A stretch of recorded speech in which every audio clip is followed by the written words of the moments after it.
శ్రీమాత్రే నమ. జై గురు దత్తాత్రేయ నమ.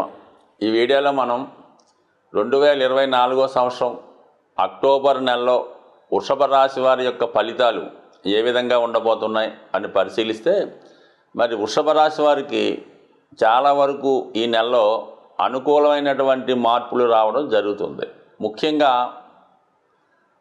ఈ నెలలో అక్టోబర్ 9వ తారీఖున వక్రగమనం పొందబోతున్నటువంటి గురుగ్రహ ప్రభావం జాతకుడికి మోక్ష త్రికోణం యాక్టివేట్ చేయడం వల్ల ఆధ్యాత్మిక రంగంలో ఉన్న వాళ్ళకి, దూర ప్రాంత ప్రయాణం పెట్టుకున్న వాళ్ళకి, లేదంటే ఉన్న ప్లేస్ నుంచి వేరే ప్లేస్కి మారదాం అనుకున్న వాళ్ళకి చాలా అనుకూలమైనటువంటి సమయం. మరి గురువు విద్యాకారకుడు కాబట్టి విద్య నిమిత్తం వేరే ప్రాంతం వెళ్దాం అనుకున్న వాళ్ళకి, వేరే ప్రాంతంలో కొత్తగా వ్యాపార వ్యవహారాలు ప్రారంభించి అభివృద్ధి చెందాం అనుకున్న వాళ్ళకి మరి అక్టోబర్ 9 తర్వాత మంచి వాటి మీద ఇన్వెస్ట్ చేయడం, అలాగే పిల్లల చదువు కొరకు ఖర్చు పెట్టడం, ముఖ్యంగా శుభకార్యాల కొరకు ధనాన్ని ఖర్చు పెట్టవలసి ఉంటుంది.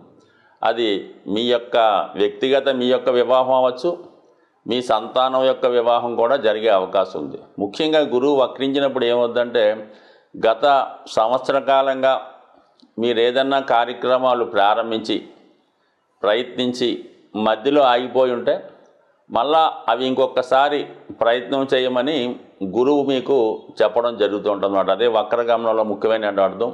గత జన్మలో మరి పూర్తిగాని పనులు ఏవైనా ఉంటే ఈ జన్మలో పూర్తి చేయడానికి పుట్టినట్టు చెప్తుంది నాడీ శాస్త్ర ప్రకారం. ఎవరి జన్మ జాతకంలో అయినా గురువు వక్రించి ఉంటే, అదే మరి గోచార ఫలితాల్లో గురువు వక్రించినప్పుడు ఏమవుతుందంటే, మొత్తం సంవత్సర కాలంలో ఈ గురువు సుమారుగా 4 నెలలు వక్రిస్తూ ఉంటాడు, 8 నెలలు డైరెక్ట్గా ఉంటాడు. ఈ 8 నెలల్లో చాలా ప్రయత్నాలు చేస్తూ ఉంటాడు జాతకుడు. అవి ఏదో కారణం వల్ల మధ్యలో ఆగిపోవడం, ఫెయిల్ అవ్వడం జరుగుతుంటుంది. అటువంటి వారికి మళ్ళీ ఇంకొక అవకాశం ఇస్తూ ఉంటాడు. గురుగ్రహం అంటే సాక్షాత్తు పరమేశ్వరుడి కింద మనం భావించాలన్నమాట. ఎలాగైతే మనకు గతంలో మార్చిలో ఫెయిల్యూర్ అయితే మళ్ళీ సెప్టెంబర్లో అవకాశం ఇచ్చినట్టు, మరి ప్రస్తుతం మీరు పోగొట్టుకున్నది ఏదైనా, ఫెయిల్యూర్ అయింది ఏదైనా ఖచ్చితంగా ఈ సమయంలో తిరిగి ప్రయత్నం చేయడం వల్ల మీ జాతక పీఠికలో రాసిపెట్టి ఉంటే తిరిగి సంపాదించుకోవడం 100కి 100 పాళ్ళు జరుగుతుంది. ముఖ్యంగా గురువు యొక్క కారకత్వాలైనటువంటి ఆర్థికపరమైనవి, సంతానానికి సంబంధించినవి, శుభకార్యాలు, జ్ఞానం, సంతాన విషయాల్లో ఖచ్చితంగా మీరు ఈ ప్రయత్నం ఫలించే అవకాశం ఉంటుంది. సో దాని తర్వాత ఏంటంటే, మరి కుజగ్రహం ప్రస్తుతం ధనస్థానంలో ఈ అక్టోబర్ 20వ తారీఖు వరకు ఉంటూ చాలా వరకు కుటుంబ సభ్యుల మధ్య విభేదాలు వస్తూ ఉంటాయి. మీరు చెప్పినటువంటి ప్రతి విషయానికి కుటుంబ సభ్యుల నుంచి వ్యతిరేకత రావడం జరుగుతూ ఉంటుంది. ఏదో విధంగా కుటుంబం స్ప్లిట్ అవడానికి, విడిపోవడానికి కారణమవుతుంటుంది. ముఖ్యంగా ఆర్థికపరమైన లావాదేవీల విషయంలో కుటుంబ సభ్యుల మధ్య విభేదాలు వచ్చే అవకాశం ఉంది. ఏదో కారణం వల్ల మీ కుటుంబం నుంచి వేరుపడడానికి కొంతమంది ప్రయత్నం చేస్తూ ఉంటారు. సో ఏదేమైనా వారి ప్రయత్నం కొంతవరకు నెరవేరే అవకాశం ఉంది ఈ నెలలో.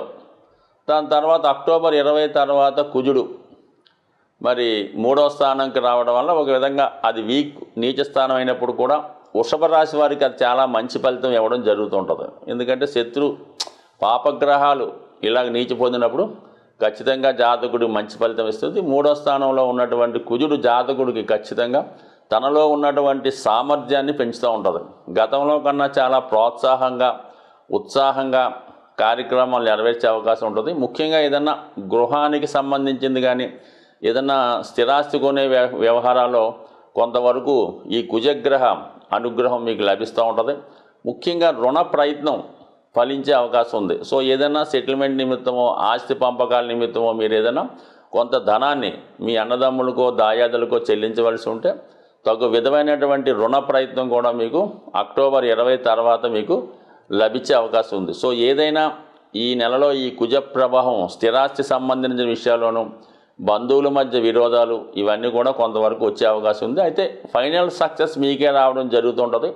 అలాగే మీరు ఏదైనా కొత్తగా ప్రారంభిద్దాం అనుకున్నా, గృహ నిర్మాణం చేద్దాం అనుకున్నా ఈ సమయంలో ప్రారంభించడం వల్ల అది నెమ్మదిగా మరి సంపూర్ణంగా మీ యొక్క ఆశయం నెరవేరే విధంగా కుజగ్రహ సంచారం ఇంచుమించుగా మరి అక్కడ జనవరి నెల వరకు మీకు చాలా వరకు సహకరించే అవకాశం ఉంటుంది. ఇక శుక్రగ్రహం మరి అక్టోబర్ 13 దాకా స్వక్షేత్రంలో 6వ స్థానంలో ఉండడం కొంతవరకు మంచిదైనప్పుడు కూడా కొన్ని కారణాల వల్ల కుటుంబంలో ఉన్నటువంటి స్త్రీలు మీపై ఆధిపత్యం చేయడం కానీ లేదంటే ఏదో విధంగా మనస్పర్ధలు రావడం కానీ జరిగే అవకాశం ఉంది. సో ఏదైనా మీరు మీ కుటుంబంలో ఉన్నటువంటి స్త్రీలు కానీ మీకు పరిచయం ఉన్నటువంటి స్త్రీలు లేదంటే మీ ఆఫీసులో వర్క్ చేస్తున్నటువంటి స్త్రీలతో గౌరవప్రదంగా ఉండడం, సాధ్యమైనంతకు వారికి కొంతవరకు గౌరవాన్ని ఇచ్చి వారు చెప్పినది వినడం వల్ల మీ జీవితంలో చాలా సమస్యలు పరిష్కారమై ఈ కుటుంబ సమస్యలు, శత్రువుల సమస్యలు, ఆర్థిక సమస్యలు పరిహారం అయ్యే అవకాశం ఉంటుంది. అయితే అక్టోబర్ 13 తర్వాత కుజుడు సప్తమ స్థానంలోకి మారడం జరుగుతూ ఉంటుంది. ఆ సమయంలో ముఖ్యంగా ఈ రాశిలో ఉన్నటువంటి స్త్రీలకి ఏదో విధంగా అనారోగ్యపరమైనటువంటి సమస్యలు ఏర్పడే అవకాశం ఉంది. వ్యక్తిగతంగా జాతకుడికి భార్యతో విరోధాలు కానీ విభేదాలు కానీ రావచ్చు. అలాగే భార్య ఏదైనా అనారోగ్య కారణాల వల్ల కూడా వృత్తి కారణాల వల్ల ఎడబాటు వచ్చే అవకాశం ఉంది. సో ఏదైనా ఈ సమయంలో జాతకుడు ఇతరుల మీద ధ్యాస పెంచుకోకుండా చాలా నిజాయితీగా నియమంగా ఉండడం వల్ల ముఖ్యంగా అన్ని సమస్యలు పరిష్కరించే అవకాశం ఉంది. ఏదైనా ఈ రాశి వారికి ఈ నెలలో ఖచ్చితంగా ఆర్థిక పరంగా అభివృద్ధికరంగా ఉంది. వృత్తిపరమైనటువంటి అలాగే స్థిరాస్తి సంబంధించినటువంటి సమస్యలు 100% సెట్ అయ్యే అవకాశం ఉంది. ముఖ్యంగా ఈ నెలలో జాతకులు కుజగ్రహ, రాహుగ్రహ, శనిగ్రహాలకి ఖచ్చితంగా పరిహారం చేసుకోవాల్సిందే. అలాగే రవిగ్రహానికి కూడా పరిహారం చేసుకోవాలి. ఎందుకంటే కుజ శనులకి షష్టాష్టక స్థితి ఏర్పడింది. అలాగే రవి శనులకు కూడా ఈ స్థితి ఏర్పడింది. మరి ఇవన్నీ స్థితి వల్ల జాతకుడు కొంతవరకు అనూహ్య సంఘటనలు ఏర్పడడం, ప్రభుత్వం ద్వారా వ్యతిరేకత, ఇలాంటి కొన్ని చికాకులు కలిగే సూచనలు ఉన్నాయి. కాబట్టి మరి వీటి నుంచి బయటపడాలంటే సాధారణంగా ఈ అక్టోబర్ నెలలో మనం అనుకుంటున్నాం. కాబట్టి ఏదైనా ప్రతి ఒక్కరికి కూడా ముఖ్యంగా దేవతల యొక్క అనుగ్రహం ఎంత ముఖ్యమో పితృదేవతల యొక్క అనుగ్రహం కూడా అంతే ఇంపార్టెంట్గా ఉంటుంది. మరి అటువంటి పితృదేవతల యొక్క అనుగ్రహాన్ని పొందేవాలనుకున్న వాళ్ళకి మరి ఈ అక్టోబర్ 2వ తారీఖున వస్తున్నటువంటి మహాలయ అమావాస్య అన్నది ఒక సంవత్సరంకి ఒకసారి వచ్చే ఈ రోజునాడు మాత్రం ఖచ్చితంగా అందరూ కూడా అంటే సాధ్యమైనంత వరకు ఈ గ్రహాల పీడలతో ఉన్నవాళ్ళు కొంతవరకు ఈ పితృదోషాలు, పితృశాపాలు, సర్పదోషాలు ఉన్నట్టు వారికి ఈ మహాలయ అమావాస్య రోజు విధి విధానంగా మీ యొక్క ఆచార వ్యవహారాన్ని అనుసరించి ఏదైనా దేవాలయంలో అక్కడ ఉన్నటువంటి పండితులకి తగు విధమైనటువంటి మరి ఈ బియ్యం మొదలగువి ఇచ్చి వారి యొక్క ఆశీర్వాదం తీసుకోవడం జరుగుతూ ఉంటుంది. అలాగే కొంతవరకు వారికి ఉపయోగపడేటటువంటి అవసరాలకు తగినటువంటి బియ్యం, పప్పులు మొదలగునవి ఇవ్వడం వల్ల మీకు పితృరూపంలో వాళ్ళు సంతోషిస్తారు. అలాగే ముఖ్యంగా మీరు ఎవరినైతే ఉద్దేశించి చేద్దామనుకుంటున్నారో ఒకవేళ మీ తండ్రి గారు లేదంటే మీ తాతగారు ఎవరు ఉంటారో వారు ఏ వయసులో మరి మీ నుంచి దూరం అయ్యారో ఆ వయసులో ఉన్నవారిని అంటే ఏ క్యాస్ట్ అయినా పర్లేదు ఆ వయసులో ఉన్నవారిని ఆ రోజు వీలైతే మీకు కుదిరితే బట్టలు పెట్టచ్చు, కడుపు నిండా భోజనం పెట్టచ్చు. ఈ విధంగా చేయడం వల్ల మరి పితృదేవతల అనుగ్రహం పొందుతారు. అలాగే మరి మీకు ఏదన్నా గోవుకి ఈ విధంగా ఆహారం పెట్టినా కూడా ఆ దోషం నుంచి అంటే వాళ్ళ స్థాయిని బట్టి చేసుకోవాలి తప్ప మరి పెద్దగా చేయగలిగే వాళ్ళు గొప్పగానే చేసుకోవాలి. ఏమాత్రం అవకాశం లేనివారు ఆ రోజు కూడా గడవని వారు ఆ విధంగానే చేసుకోవాలి. చేయటం ఇంపార్టెంట్ తప్ప పెద్దగా చిన్నదన్నది కాదు. కాబట్టి ఇది ఒకటి కంపల్సరీగా చేయండి.